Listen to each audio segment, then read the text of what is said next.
Morning! For today, ang gagawin na naman natin ay mag-aayos tayo sa mga client dito sa hospital. Sorry, German. Ayosan natin ang mga bagong panganak. I-make up ko sila at manicure pedicure. Maayosan ko ang kanilang mga buhok. Ngayon ay nasa 6th floor na tayo papunta. Ayan. Pakita ko sa inyo. Pero yung pasyente, hindi ko makita yung pasyente. Bawal kasi sa kanila makita yung pasyente.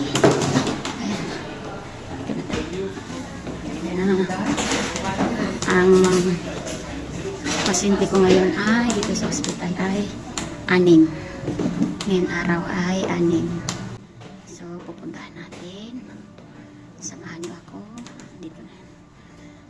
Ayan. 6:17, 6:13, 6:14.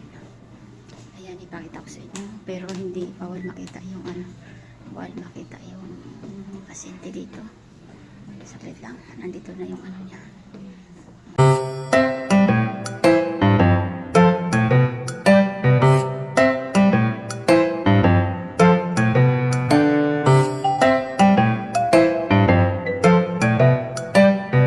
Tapos na naman tayo sa pasyente natin ng isa.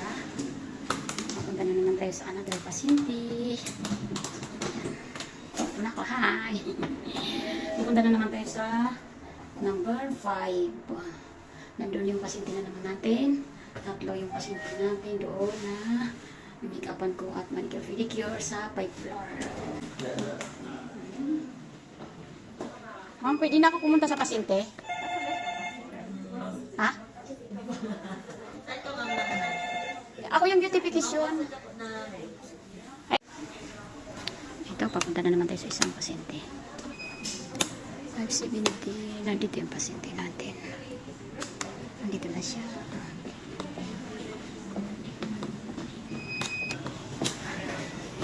Sige.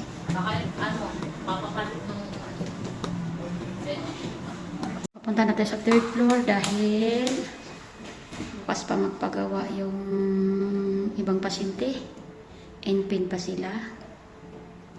Dahil nangakapapanganak lang, so ayaw pa niya manicure, pedicure at makeup. Bukas pa daw, so babalikan natin bukas.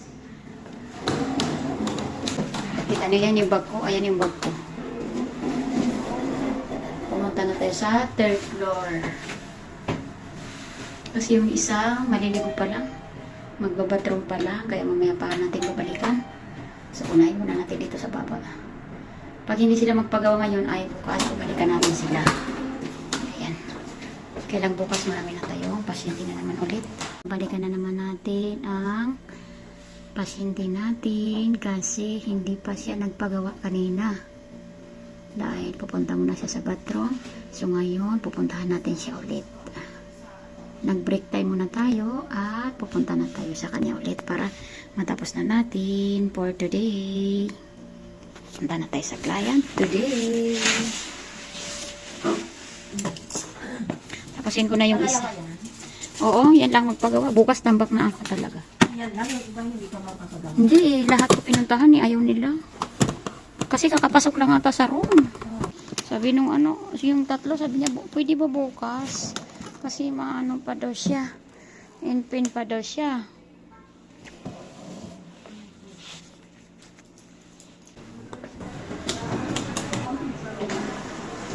Babalikan natin ang pasyente ko sa 5th floor. Balikan ko ang pasyente ko sa 5th floor dahil hindi pa nagpagawa kanina. So, gagawin ko ngayon para bukas hindi tayo tanggap na trabaho.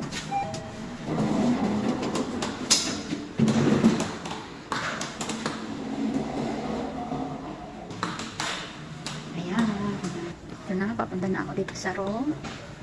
517 ang pupuntahan ko today. May mga doktor kasi papasok sila, so ngayon tayo na ang pupunta. Ayan, dito natin pupunta. Gagawa natin ngayon. Ay, nandito yung mga doktor. Dito na tayo.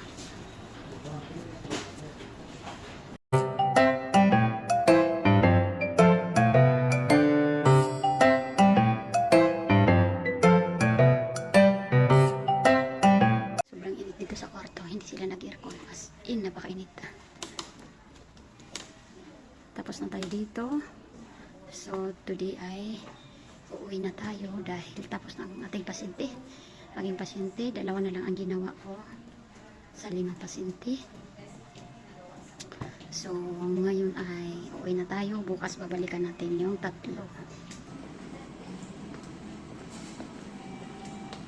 Ay, balikan natin yung 3 bukas. Magpapirma natin sa nurse station. Dahil bawat pasyente na gawa natin, kailangan nila pirmahan. At least natapos na natin. Ayan. Magpapirma na tayo sa kanila. 570. Ito po.